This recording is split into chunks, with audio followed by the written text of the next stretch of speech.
Au nom du Père, du Fils, Saint-Esprit, un seul Dieu, Amen, que sa bénédiction repose sur nous tous, Amen. Alors, aujourd'hui, on va commencer à étudier ensemble le 5e chapitre de l'épître de Saint Paul aux Romains. Alors, du verset 1 au verset 11. Chapitre 5, du verset 1 au verset 11. Étant donc justifiés par la foi, nous avons la paix avec Dieu par notre Seigneur Jésus-Christ, à qui nous devons d'avoir eu par la foi accès à cette grâce, dans laquelle nous demeurons fermes et nous nous glorifions dans l'espérance de la gloire de Dieu. Bien plus, nous nous glorifions même des afflictions, sachant que l'affliction produit la persévérance. La persévérance, la victoire dans l'épreuve, et cette victoire, l'espérance. Or, l'espérance ne trompe point, parce que l'amour de Dieu est répandu dans nos cœurs par le Saint-Esprit qui nous a été donné. Car, lorsque nous étions encore sans force, Christ, au temps marqué, est mort pour des impies. À peine mourrait-on pour un juste. Quelqu'un peut-être mourrait-il pour un homme de bien. Mais Dieu prouve son amour envers nous, en ce que, lorsque nous étions encore des pécheurs, Christ est mort pour nous. À plus forte raison donc, maintenant que nous sommes justifiés par son sang, serons-nous sauvés par lui de la colère. Car si, lorsque nous étions ennemis, nous avons été réconciliés avec Dieu par la mort de son Fils, à plus forte raison, étant réconciliés, serons-nous sauvés par sa vie. Et non seulement cela, mais encore, nous nous glorifions en Dieu par notre Seigneur Jésus-Christ, par qui maintenant nous avons obtenu la réconciliation. Gloire à lui éternellement. Amen. Donc, cette partie, on peut lui donner un sous-titre que la justice du Christ, la justice en Christ, la justice, être justifié par le Christ, nous sauve du péché et nous donne de bons fruits. Alors, les fruits de cette justice de Christ, de cette justification en Christ, on le trouve dans le verset 1 jusqu'au verset 5. Du verset 1 jusqu'au verset 5. Les fruits de la justice du Christ. Verset 1, étant donné justifié par la foi. Donc, il nous rappelle ici, Saint Paul, que la justification n'est pas par la loi de Moïse, mais par la foi. La foi d'être sauvé, la foi d'avoir besoin d'être sauvé, et Dieu qui nous aime, tout en étant pécheurs, nous a envoyé ce sauveur-là, son Fils unique, Jésus-Christ, incarné, pour vivre parmi nous. Étant donc justifiés par la foi, nous avons la paix avec Dieu par notre Seigneur Jésus-Christ.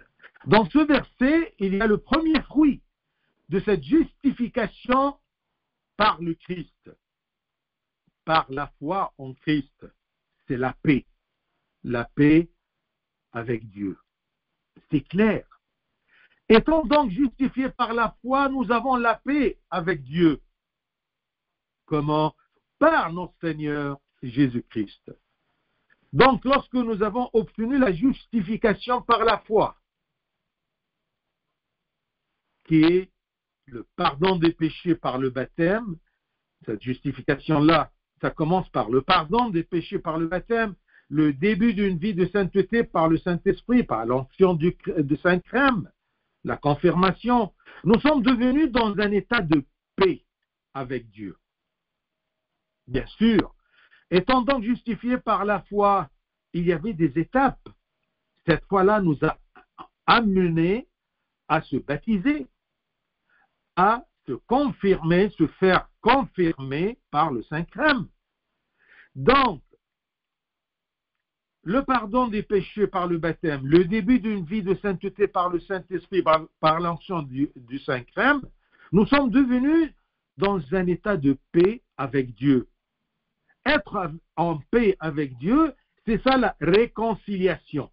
Cette réconciliation a été réalisée grâce à notre Seigneur Jésus-Christ, Fils de Dieu incarné, la parole de Dieu incarnée.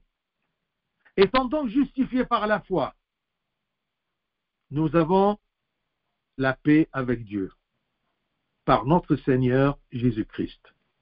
Si tu cherches alors une paix avec Dieu, tu ne la cherches pas hors de notre Seigneur Jésus-Christ. Parce que c'est en Christ qu'on a la justification par la foi et nous avons la paix avec Dieu par notre Seigneur Jésus-Christ. Un verset très simple, mais il est plein de valeurs chrétiennes. Je vous dis toujours, on doit connaître à quoi nous croyons. Nous croyons que par la foi en Christ, Sauveur du monde, eh bien, on est justifié. Et par cette justification-là, qui est en Christ et par le Christ, eh bien, on a la paix avec Dieu. Verset 2. À qui nous devons d'avoir eu par la foi accès à cette grâce? À qui, c'est-à-dire notre Seigneur Jésus. À qui nous devons d'avoir eu par la foi accès à cette grâce. Nous avons eu accès à cette grâce par Jésus-Christ, à qui nous devons ceci. Par Christ aussi, nous avons eu accès. Nous sommes passés de la position de pécheurs, rejetés et expulsés, à cette position d'un justifié bien-aimé, appelé à entrer dans le troupeau du Christ par la foi. La foi en Christ qui nous a donné cette grâce d'être justifié, bien-aimé, appelé à entrer dans le troupeau du Christ par la foi. Vous voyez le cercle? J'espère que c'est clair maintenant, l'importance de la foi. On ne peut pas être dans le troupeau de Dieu que si nous sommes justifiés par le Christ. Celui qui nous donne accès à cette grâce d'être enfant de Dieu, d'être une brebis du troupeau de Dieu, c'est le Christ. Ainsi, nous sommes justifiés par le Christ, par la foi en Christ. Nous sommes en paix avec Dieu. Nous avons eu accès à ce troupeau.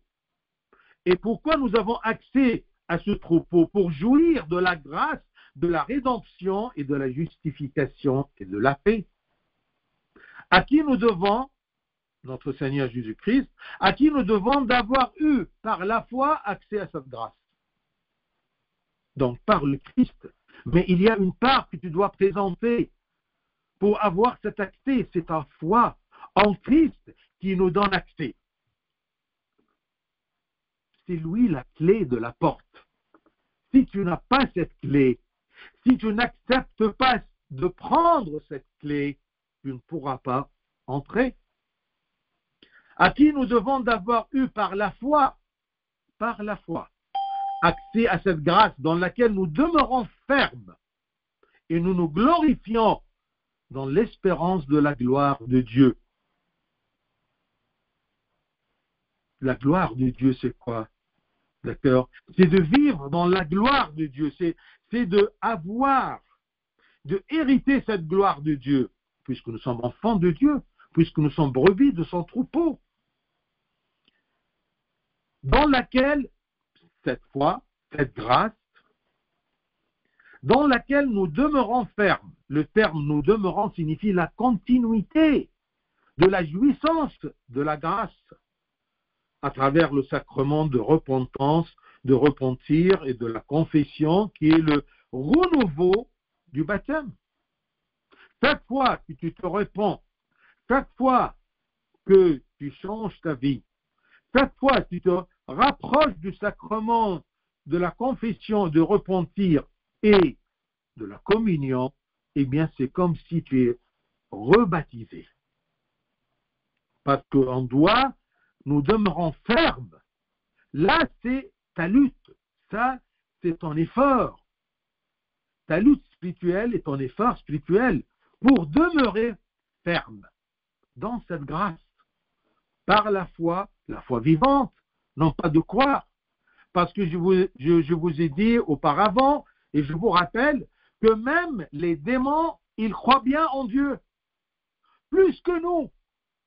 Mais leur foi en Dieu et en Christ Sauveur est mourante.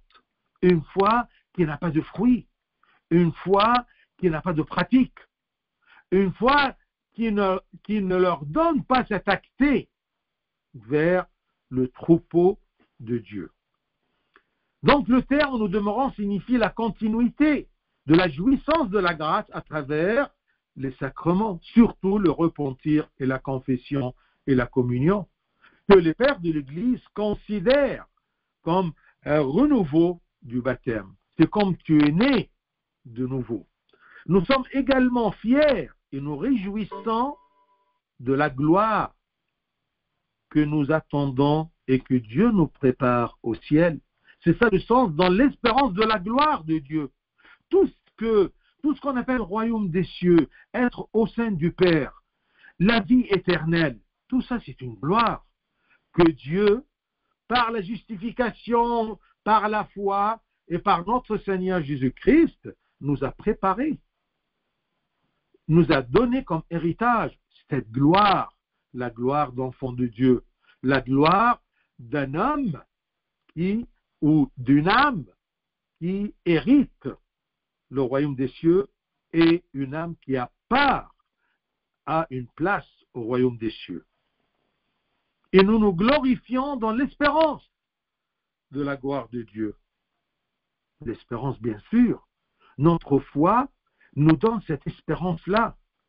On ne l'a pas vue encore, mais c'est la foi que Dieu nous a donnée, cette grâce que Dieu nous a donnée, eh bien, nous donne l'espérance de la gloire de Dieu. Cette gloire que nous attendons et que Dieu nous a préparée aux cieux. Verset 3. Bien plus de cette gloire que nous espérons, bien plus nous nous glorifions même des afflictions, sachant que l'affliction produit la persévérance. C'est tout à fait différent que l'évidence de la sagesse mondaine. Comment l'affliction, nous nous glorifions même des afflictions. Quand nous avons des afflictions, des épreuves, eh bien nous nous glorifions, nous réjouissons de ceci. Comment? C'est parce que tout simplement, un chrétien, il a la grâce de croire en Dieu, de croire dans le salut, de croire au royaume des cieux, de croire dans la gloire de Dieu qui nous a préparés aux cieux. Les afflictions, au lieu d'être la source de sentiments d'oppression et d'injustice de l'homme chrétien, eh bien, ces afflictions sont devenues une source de fierté, de gloire pour l'homme. Alors quoi? Parce que les épreuves nous entraînent à être patients et tolérants. Patients et tolérants. L'affliction produit la persévérance. Si l'affliction produit en toi une rébellion, un doute dans l'amour de Dieu, eh bien, tu ne seras pas persévérant. Tu ne continueras pas le chemin du royaume des cieux. Tu ne demeureras pas ferme dans cette grâce que Dieu nous a offerte en Jésus-Christ et par Jésus-Christ, par la foi en Jésus-Christ. Bien plus, nous nous glorifions même des afflictions, sachant que l'affliction produit la persévérance. On n'a pas peur, nous les chrétiens, des afflictions. Vous voyez? Parce que au-dessus des afflictions, nous croyons et nous sommes fermes dans notre croyance que Dieu voit tout. Il sait tout. Il permet tout. Il ne nous oublie pas. Mais c'est pour nous entraîner à être patients et tolérants. Pour nous entraîner à tenir bien, d'accord? Tenir bien notre salut. Je supporte tout parce que j'ai l'espérance de la gloire de Dieu. S'il permet d'affliction, eh bien, je le supporte. Je persévère parce que je regarde de loin par la foi, je regarde la gloire de Dieu, le royaume de Dieu. C'est pour cela qu'un chrétien, il n'a jamais peur. D'accord? On dit toujours, il y a un des pères de l'Église qui a dit, si un chrétien a peur, il n'est pas croyant. Comment peux-tu avoir peur si tu as Dieu comme Père? Comment peux-tu avoir peur si tu crois bien que tu es protégé par Dieu?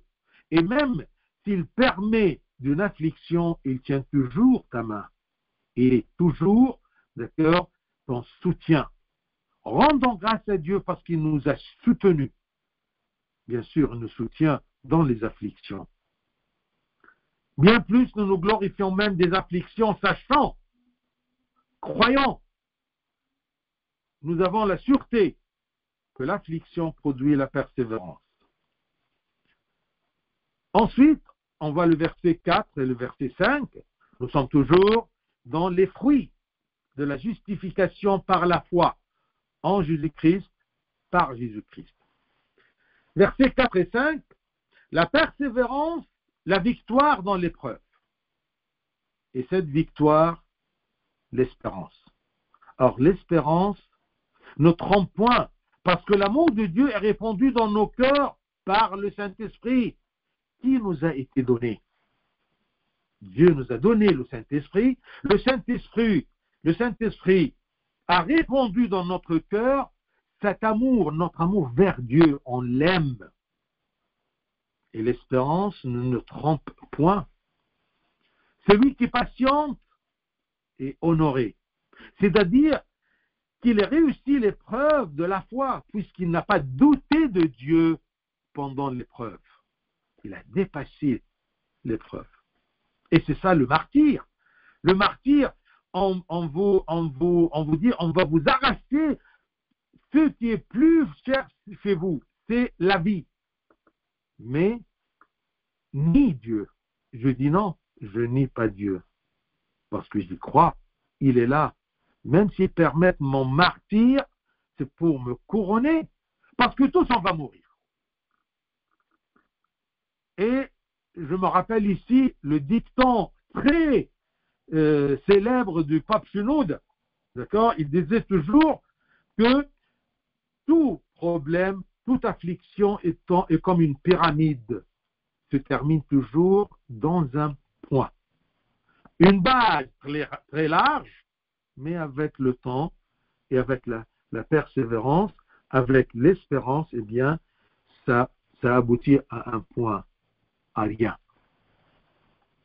Et n'importe quelle affliction entre nous, ça va se terminer par la fin de notre vie.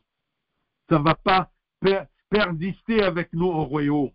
Alors c'est pour cela que je regarde toujours l'affliction, que c'est pour la persévérance. Et la persévérance, la victoire dans l'épreuve, et cette victoire, l'espérance.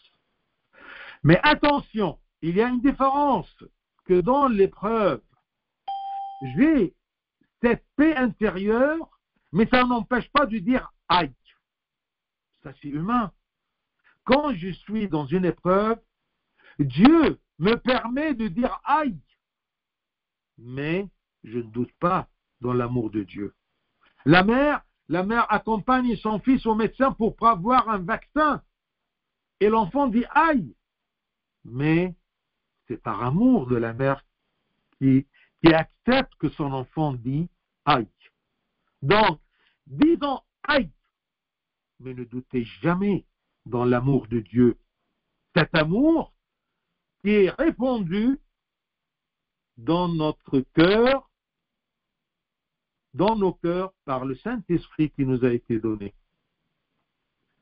Donc celui qui patiente est honoré parce qu'il a réussi l'épreuve de la foi, l'examen de la foi, le test de sa foi, puisqu'il n'a pas douté de Dieu pendant l'épreuve. C'est lui qui réussit à l'espoir d'hériter de la vie éternelle, ainsi que quiconque place son espérance en Christ, il ne sera pas déçu. Ce qui nous fait endurer des difficultés, c'est que le Saint-Esprit, nous les chrétiens, le Saint-Esprit versé dans nos cœurs nous confirme constamment l'amour de Dieu pour nous. L'Esprit de Dieu en nous, qui habite en nous, il nous rappelle toujours, attention, Dieu t'aime. Dieu est là. Il ne t'a pas oublié.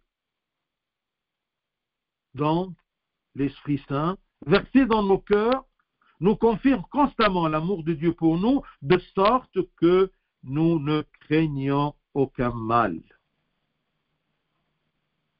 Le vrai mal pour un chrétien, ce n'est pas une affliction, ce n'est pas une maladie, ce n'est pas un échec dans la vie, mais le vrai mal, c'est d'être privé du royaume des cieux. Nous sommes, nous, chrétiens, choisis par Dieu parce qu'on l'a accepté, parce que Dieu il choisit tout le monde. Il veut que tout le monde rentre au royaume. Mais quand on dit il nous a choisis, c'est-à-dire que, comme évidence, on a accepté son appel. On a accepté son offre.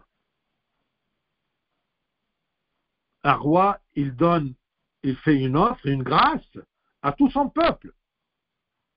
Et celui qui a accepté cette grâce, et il suit le roi, eh bien, le roi, il les appelle mes élus, mon troupeau. Dieu nous présente et nous acceptons. Et c'est de là où vous pouvez constater la liberté de l'homme dans le choix. Nous ne sommes pas obligés. Mais ça n'empêche pas que celui qui choisit mal va récolter le mal. Je vous dis toujours cet exemple. Les gens qui refusent de croire et d'être justifiés par le Christ, ils ont le choix de refuser. Oui, mais ils ne peuvent pas s'échapper de la conséquence. C'est comme tu es libre de mettre ton doigt dans le feu. Tu le mets ou pas. Mais est-ce que tu as liberté de choisir de mettre ton doigt dans le feu ou pas?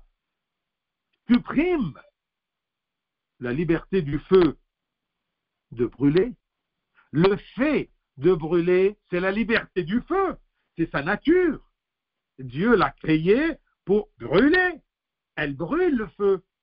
Mais tu es libre de mettre le doigt ou pas. Le mal, il est là. Tu es libre de choisir. Mais si tu choisis le chemin du mal, d'accord, eh bien tu seras puni par le bien. C'est toi qui choisis. Mais tu ne peux pas obliger, d'accord, la nature et la nature des choses, d'accord, de t'obéir. Non. Ou suivre ton choix. Donc ne regardez pas, bien-aimé, l'amertume de la détresse, mais plutôt la main compatissante de Dieu qui contrôle la détresse. Tu es sous la main d'un médecin qui te donne une piqûre ou d'un chirurgien qui ouvre une plaie sans anesthésie, eh bien, tu es là sous sa main, d'accord? Mais il sait ce qu'on appelle la chronaxie, c'est-à-dire l'amplitude de supporter. Mais tu dis, aïe, au moindre des choses. Mais lui, il sait jusqu'où il peut aller. La même chose. Dieu, il sait exactement la dose que tu peux supporter et la dose qui peut te justifier. Mais toujours nous, d'accord, la moindre des choses, d'accord, on dit aïe et on crie. Donc ne regardez pas l'amertume de la détresse et n'ayez pas peur, mais plutôt regardez que derrière cette détresse, cette affliction, il y a la main compatissante de Dieu qui contrôle la détresse et te fortifie. Car seul ce qui vous en arrivera est pour votre bien sur terre et pour votre gloire au ciel. Seul ce qui connaît, ce qui vous donnera la gloire au ciel et le bien sur terre, c'est Dieu. C'est le seul. Il n'y a personne qui peut te fortifier. Personne ne peut ajuster la dose de la détresse que la compatissante de Dieu. Dieu compatissant. Dieu miséricordieux. Il sait jusqu'où il peut aller. Il sait jusqu'où tu peux supporter. Mais bien sûr, il n'y a pas des afflictions sans aille. C'est naturel. Alors, de cette façon-là, on a vu l'espérance, la persévérance, la victoire dans l'épreuve, la gloire, la paix avec Dieu. Tout ça, ce sont de versets 1 à 5, les fruits de la justification par la foi en Christ et par le Christ. Ensuite, deuxième thème, c'est le Christ qui est juste.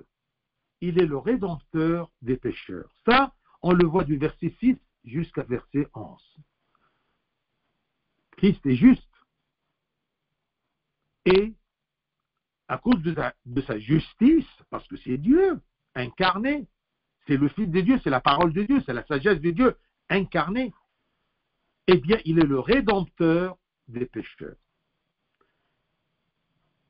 Verset 6, car lorsque nous étions encore sans force, c'est-à-dire dans le péché, dans la faiblesse, Christ, au temps marqué, est mort pour des impies. Nous avons surtout connu l'amour de Dieu pour nous, lorsque Christ est mort pour nous. Malgré que, à cause de notre faiblesse et nos péchés, nous avons toujours persisté dans le péché, mais le Christ est mort pour nous, tout en étant pécheurs.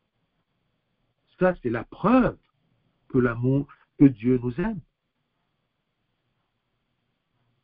Car lorsque nous étions encore sans force, Christ, au temps marqué, selon l'économie de Dieu le Père, le Christ est mort pour nous.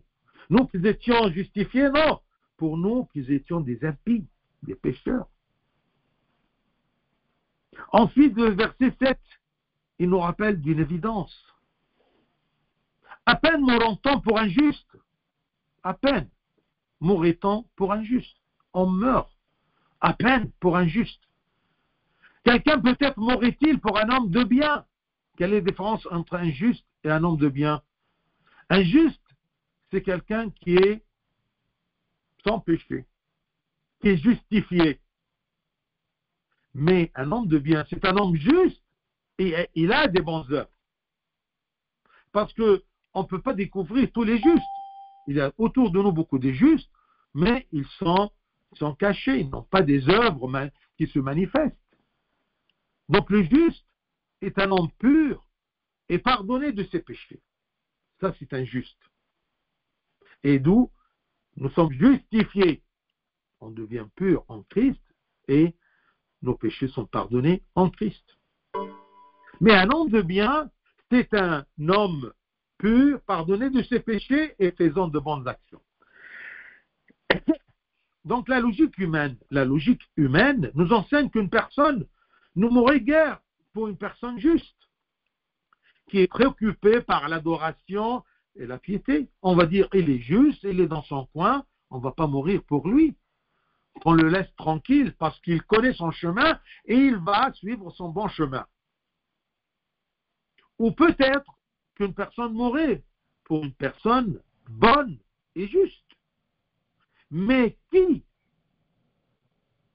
mourrait et sacrifierait sa vie pour une personne immorale qui ne mérite pas du tout de vivre, un impie? Eh bien, le Christ, parce qu'il nous a aimés, c'est facile d'aimer ceux qui sont bien. C'est facile d'aimer ceux qui nous aiment. Mais Dieu a prouvé pour nous son amour envers nous en mourant tout en étant des impies et des pécheurs. C'est ça ce que nous concluons dans le verset 8. Mais Dieu prouve son amour envers nous en ce que, lorsque nous étions encore des pécheurs, Christ est mort pour nous. Le Christ est venu pour les pécheurs. Il est venu pour sauver les pécheurs. Il est médecin venu pour les malades, parce que les saints n'ont pas besoin d'un médecin, mais il est venu pour nous, les malades de péché et les pécheurs. Mais Dieu prouve son amour envers nous en ce que, lorsque nous étions encore des pécheurs, Christ est mort pour nous. Est-ce que tu crois en ça? Est-ce que tu crois dans la raison pourquoi le Christ est mort pour nous? Est-ce que tu crois pourquoi Dieu le Père a envoyé son Fils incarné parmi nous, semblable à nous en tout, sauf le péché, pour nous sauver, pour mourir à notre place, pour nous rédempter, pour nous offrir la rédemption? Mais Dieu prouve son amour envers nous en ce que, lorsque nous étions encore des pécheurs, Christ est mort pour nous. Ici, le Christ montre la grandeur de son amour pour l'humanité, lorsqu'il est mort en tant que juste pour les pécheurs comme vous et moi. Comme c'est écrit dans la première épître de Saint Jean, chapitre 4, verset 9. 1 Jean 4, 9 et 10. L'amour de Dieu a été manifesté envers nous en ce que Dieu a envoyé son Fils unique dans le monde afin que nous vivions par lui. Et cet amour consiste, verset 10, et cet amour consiste non point en ce que nous avons aimé Dieu, mais en ce qu'il nous a aimés et a envoyé son Fils comme victime expiatoire pour nos péchés. Saint Jean nous explique pourquoi nous aimions Dieu. Parce qu'il nous a aimés d'abord. Pourquoi nous aimions Dieu, le Père? L'amour de Dieu, le Père, ou l'amour de Dieu a été manifesté envers nous, en ce que Dieu a envoyé son Fils unique dans le monde, afin que nous vivions par lui. Nous vivions par sa mort. Nous vivions par sa mort, selon la chair, unis à sa divinité. Et cet amour consiste non point en ce que nous avons aimé Dieu, mais en ce qu'il nous a aimés et a envoyé son Fils comme victime expiatoire pour nos péchés. Il s'est présenté comme une victime. Selon l'Ancien Testament, vous voyez l'Ancien Testament, d'accord, il y avait les sacrifices. D'accord? Eh bien, on comprend le Nouveau Testament, d'accord, dans l'ombre de l'Ancien Testament. L'ombre des sacrifices présentés, les sacrifices animaux, d'accord? On comprend maintenant qu'est-ce que c'est quelqu'un qui meurt, un juste qui meurt pour des impies. Cet amour consiste non point en ce que nous avons aimé Dieu, mais en ce qu'il nous a aimés et a envoyé son Fils comme victime expiatoire pour nos péchés. Verset 9. À plus forte raison donc, maintenant que nous sommes justifiés par son sang, serons-nous sauvés par lui de la colère. Tout comme Christ a commencé avec puissance son salut pour nous, lorsque nous étions pécheurs, de même il achèvera. Il a commencé, il achèvera son salut, notre salut au niveau céleste, afin que nous soyons exemptés du châtiment au jour de la colère, le jour du jugement, à la condition de notre comportement dans la vie de droiture et de piété. Il nous a sauvés, mais on doit les suivre à condition de notre comportement. Il nous a donné l'occasion. Il nous a réconciliés avec le Père. Eh bien, je dois être ferme dans cette grâce que Dieu m'a donnée par mon comportement dans la vie de droiture et la vie de piété. C'est une condition. Il nous a donné, mais on doit travailler, on doit fructifier ce qu'il nous a donné par notre comportement dans la vie de droiture et de piété.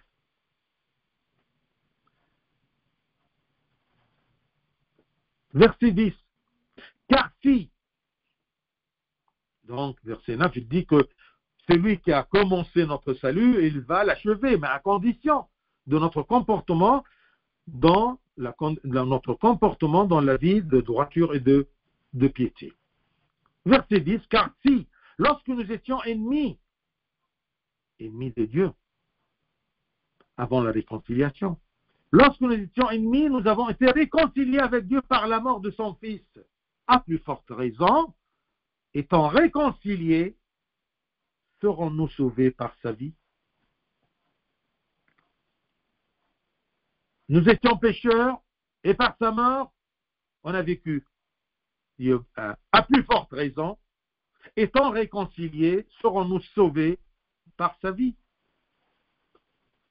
Ici, Saint Paul nous amène à une idée logique, à savoir que puisque Christ, lorsqu'il était mort dans la chair, selon la chair, était la raison pour laquelle nous, pécheurs, étions réconciliés avec le Père, alors plutôt, après que nous ayons atteint la réconciliation, nous obtenons le salut en grandissant dans son amour et en adhérant à lui. Serons-nous sauvés par sa vie? La vie du Christ. Saint Paul révèle une partie importante de l'œuvre du salut, qui est la vie de Jésus-Christ lui-même. Cette vie, la vie du Christ, comprend sa vie corporelle selon son humanité unie à sa divinité.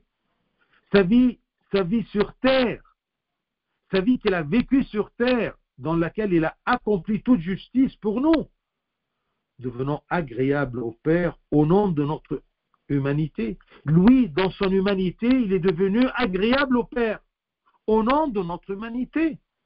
Donc, nous serons sauvés par sa vie qui était sur terre. Devenons également un exemple à suivre pour nous.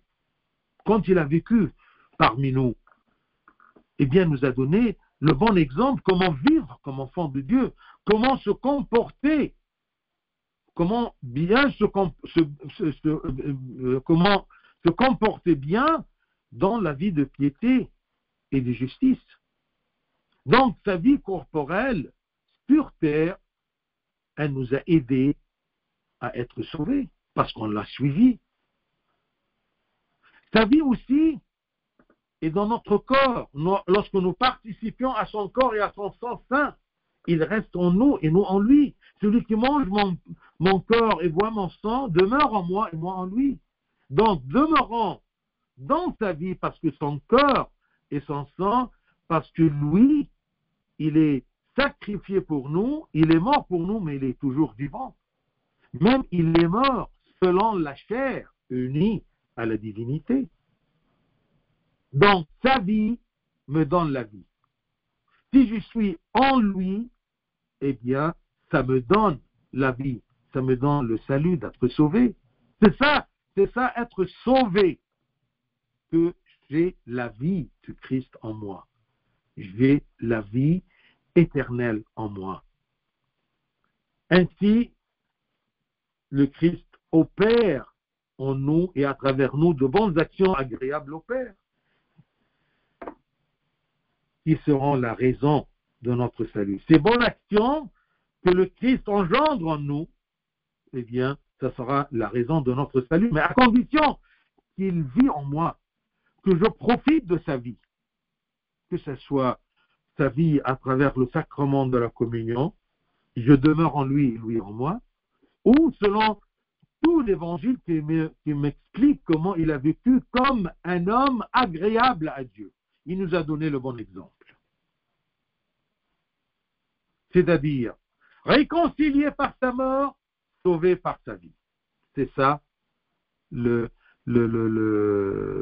disons, la formule. D'accord? Nous sommes réconciliés avec Dieu par la mort de son Fils, et nous sommes sauvés par sa vie qui est continuelle en nous, on vit sa vie. Et on termine par le verset 11, qui nous montre toujours que le Christ, qui est juste, est notre Rédempteur. Et non seulement cela, mais encore nous nous glorifions en Dieu par notre Seigneur Jésus-Christ, par qui maintenant nous avons obtenu la réconciliation. Si le Fils de Dieu, il a fait tout ce trajet pour venir nous réconcilier, pourquoi tu fais rompre cette réconciliation? Pourquoi tu coupes cette alliance? Pourquoi tu te prives de la vie par le péché de le monde? Essaye toujours d'être justifié par la foi en Jésus-Christ et par Jésus-Christ. Et non seulement cela, mais encore nous nous glorifions en Dieu par notre Seigneur Jésus-Christ. C'est ainsi que nous nous réjouissons et sommes fiers de notre réconciliation avec Dieu. Dieu qui a orchestré, qui a planifié le moment du salut de l'humanité à travers son Fils, qu'il l'a livré pour nous. Il l'a livré à la mort pour nous. Ici, Saint Paul attire notre attention sur le fait que le salut n'est pas seulement l'œuvre de Dieu le Fils, mais aussi l'économie de Dieu le Père, afin que nous puissions nous réjouir et être fiers du Père et du Fils. Si toi, mon frère, tu as été réconcilié avec Dieu, alors profite de son amour en établissant une relation forte avec lui. Prière, l'agbeya, la lecture et la connaissance de sa parole. En prêtant attention à ses prières et à la contemplation de ses paroles, et en allant dans sa maison, l'église, pour profiter des sacrements, pour fortifier ta relation avec lui, et même pour expérimenter de nouvelles profondeurs de son amour. Et il y ait chaque jour une ambition renouvelée envers Dieu. Dieu nous a donné tout. Il nous a donné l'occasion de profiter de ce que nous ne méritions pas. Alors, profitez-en et soyez comme les vierges sensées, les vierges intelligentes, et que Dieu nous donne d'être fermes dans la foi et dans tout ce que le Christ nous a offert. Gloire à lui éternellement. Amen.